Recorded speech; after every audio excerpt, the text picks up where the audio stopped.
Alright, I'll be honest, I watched this entire show yesterday with every intention of making a video right afterwards. But after 8 hours of watching The Defenders, I was beat, I was tired, I just wanted to go to sleep. So that's what I did. So now, after sleeping on it and resonating on it, here is my review.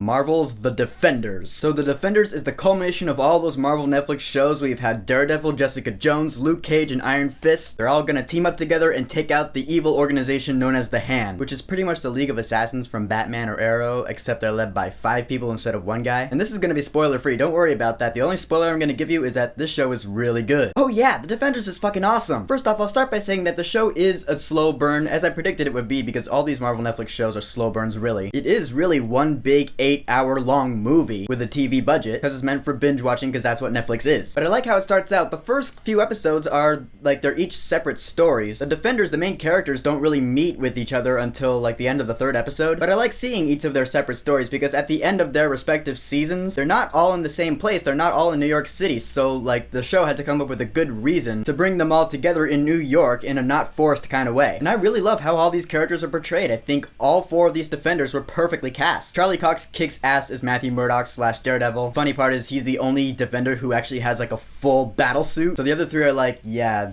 he's dressed weird. Kristen Ritter is Jessica Jones. Everyone loves the hell out of her because she's awesome. She is more or less the funniest of the Defenders, you know, because she's the alcoholic. She's got those snide remarks. She just doesn't want to put up with any of this shit. Mike Coulter as Luke Cage is the one who's like, this is like beyond me. All this talk of a mysterious organization that's been around for centuries and can bring people back to life, like, this is too weird for me, which is strange because this is the Marvel Cinematic Universe, right? You've heard of the Battle of New York, but I guess it's all still new to him. And I still like Finn Jones as Danny Rand / Iron Fist. In fact, I really like him in this show. He is the one who more or less has the prominent story arc. I mean, all 4 Defenders have story arcs in the show, but his is the one that really ties in with the Hand, and I thought it was really cool. And not only is it cool that all 4 Defenders are now together in the same show, but also the supporting characters from each of their shows. They're here too. You got Colleen Wing being a badass, Foggy Nelson and Karen Page from Daredevil, they're in the show, Misty Knight from Luke Cage. All of these characters interact with each other and it's really cool to see, because it gives you more of that feeling of, wow, these worlds are colliding, and that's badass. But let's talk about the villains in this show, because holy shit. How badass is Sigourney Weaver just in general as an actress? She's totally awesome. In The Defenders, Sigourney Weaver plays the head honcho of the Hand, Alexandra, and she has such a commanding presence because she's all stoic because she's Sigourney Weaver. She reminded me of John Goodman from 10 Cloverfield Lane in that sense. She is a great villain for this show. I wouldn't necessarily put her up there with Kingpin from Daredevil Season 1 or Kilgrave from Jessica Jones. Those 2 are like the best villains of all the Marvel Netflix shows, hands down. But she, to me anyways, was just a hair under. And the action in this show, when these Defenders team up for the first time with Stick and they throw down in that restaurant, it's awesome. And what I noticed is, like, these 4 Defenders, they're not superheroes, you know? They don't have superpowers, they don't fly around or swing webs or anything like that. All they really do is they punch people. So the cool thing about the action scenes in this show is not the actual choreography, because it's just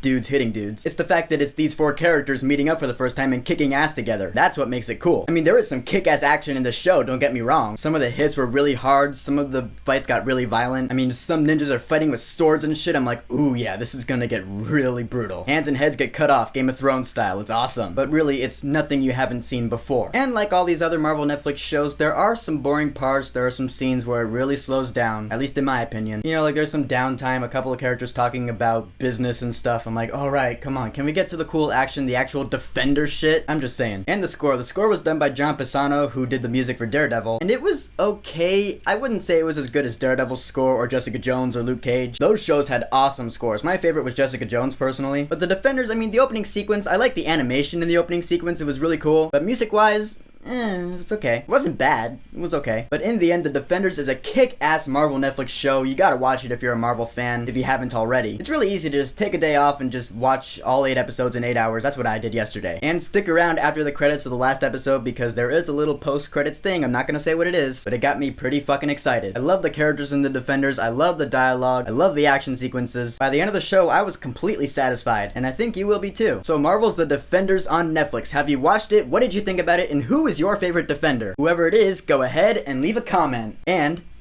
don't forget to subscribe.